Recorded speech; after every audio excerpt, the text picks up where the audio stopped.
welcome back. It is so good to see you all again here today. Thank you so much for joining me and I hope you are doing well.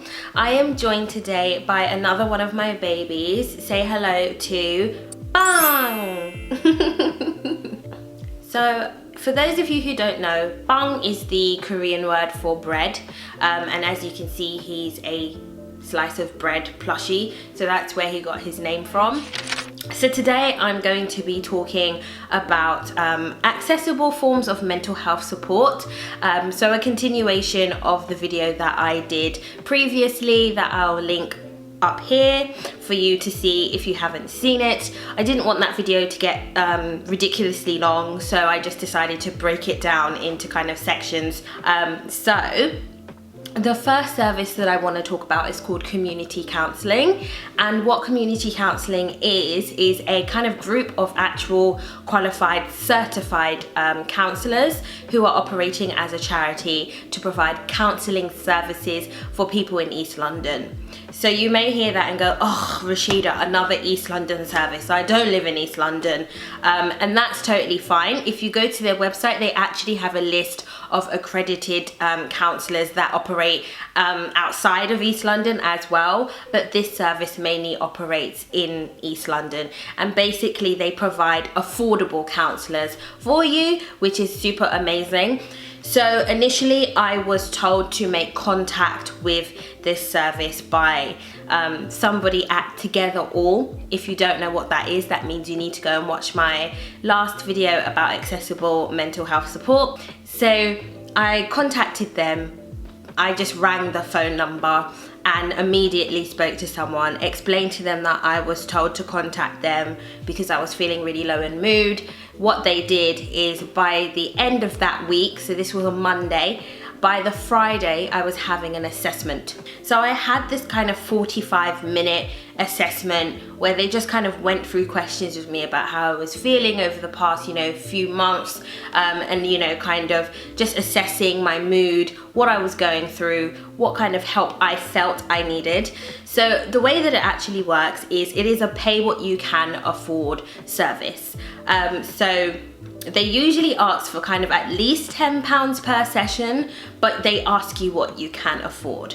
Now I will say, my personal experience, they didn't ask me to kind of go through any hoops of proving that I can afford what I said I can afford. They want to provide services for people who can't necessarily afford to go through the kind of private therapist route where you'd be paying, £80 an hour, which is just like, it can be really unaffordable for the majority of people. It isn't that level of cost. So it was definitely more accessible to me than the private therapist that I was trying to access that I couldn't necessarily figure out with my budget. So they explained that to me. I set a price off the top of my head that was basically what I could afford in my budget that I had already sat down and thought about, and they just said, okay, sure. There was no like, well, can we see any bank statements or anything like that. I was told that I'd be sent a contract to sign, and this is basically where I agree, how many sessions I'm going to have, the policies around cancellations and how much I'm going to pay. And then I was told, okay, what we'll do is we're going to try and get you a counsellor who is available while you're available. They told me that this could take potentially up to 8 weeks. It didn't take 8 weeks. It took 2. I don't even know if it was that. I don't even know if it was a full 2 weeks. It was really quickly. I was seeing a counsellor very, very soon after that. It definitely wasn't 8 weeks. I think it was about 10 days, and then the counsellor reached out to me. We scheduled our very first session. In that first session, he spent some time just getting to know me a little bit, asking me about kind of my mental health history, and what I'd like to get out of counselling, and then also just kind of verbally going through the contract with me one last time and reminding me around the policies for cancellations and also how to pay and things like that. So the second service I want to talk about today is called Maytree, and the Maytree is unlike any other service I've talked about before, mainly because there isn't anything else like it in the UK. So the Maytree is a respite center for people who are suffering from suicidal thoughts. What they do is they kind of offer short stays where you'll go and you'll live temporarily for about 3 to 5 days with, you know, there are volunteers there, and it's really kind of like a break, a kind of getaway for your mind. You've got people on site who can talk to you and support you throughout your stay and just help you kind of, you know, counsel you through. At the moment, because of COVID, the center itself is not operating because of COVID. So the stays are temporarily on hold and will reopen at a later date. I'm personally a little bit disappointed by that, but the government, I guess, doesn't deem it as an essential service, which I think is just completely not correct. But they are still offering telephone support. Now, what I will say is that this isn't an assessment center where you can go if you've kind of already taken actions to harm yourself or you've put yourself in any danger. They're not an immediately accessible service. This is something that you may want to consider accessing before you've gotten to the point where you're actually thinking about actioning those thoughts. So you will kind of be visited by, you know, someone to talk to at periods throughout the day. You can like bring your phone and things like that. It's not one of those things where they confiscate your personal belongings, and you can come and go. So like if you want to pop to the shop, you can do that.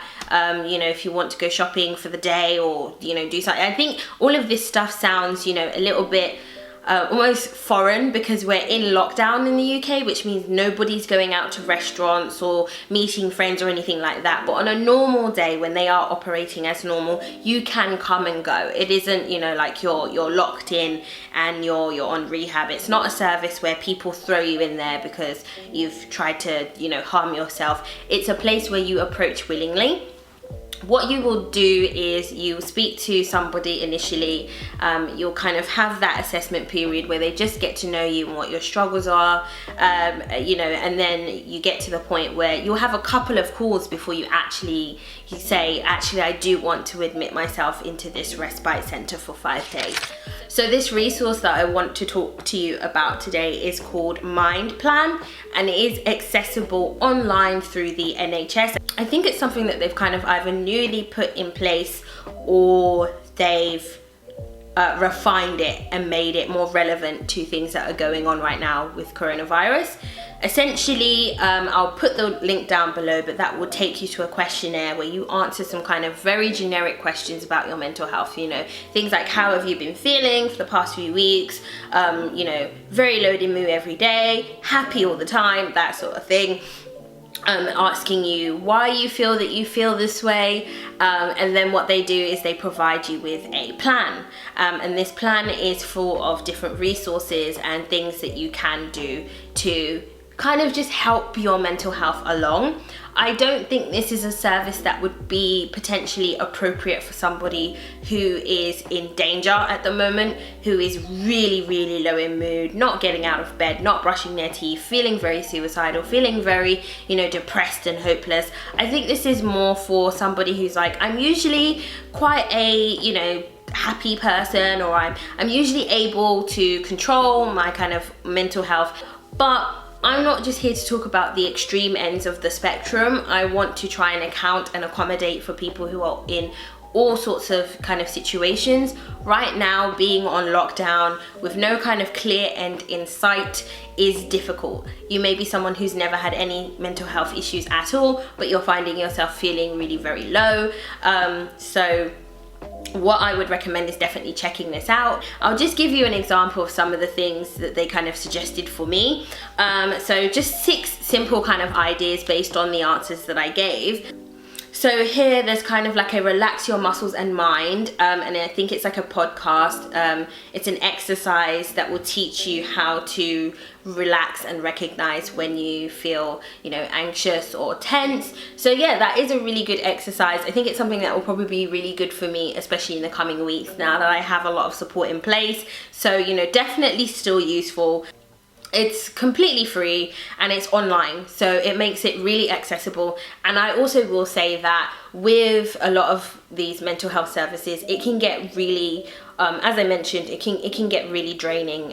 You have to be quite emotionally vulnerable. With this, it was, you know, I think it was about 5 questions that I answered, nothing too deep or traumatic. You know, it wasn't asking me about my childhood or any potential, you know, anything that could be quite triggering. It's just a really simple questionnaire with some really simple steps, and I think that's just as impactful at times as going through, you know, the process of, you know, really getting deep. I think getting deep is the key to healing, but sometimes we just need, you know, something a little bit more here and now, a little bit more digestible. So I really think this plan is really good, and as I said, it's free and accessible. I went through the questionnaire on my phone, I've accessed the plan on my phone, and you can email the plan to yourself so you can keep referring back to it. So I just think it's a really like kind of low emotionally intensive resource to access, if that makes sense. So that was the last kind of service or resource I wanted to talk to you about today. I don't think this is going to be the last video because, as I said, my journey is opening me up to all these really, really amazing services, and I want to keep sharing.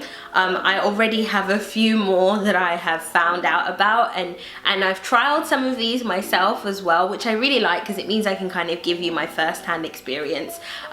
So I believe there's going to be more of these videos in the future. What I'll do is I'll put them in a playlist. I think it is time to organize my YouTube into a playlist, and then you guys know where you can access this stuff, all the apps and services and stuff in one playlist. I really hope that this video has been useful for you. Pang hasn't been on camera much, but he's popped back up to say goodbye because we are going to kind of go and have some lunch together.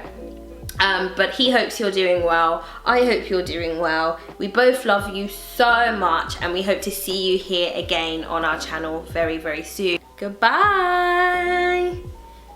Bye.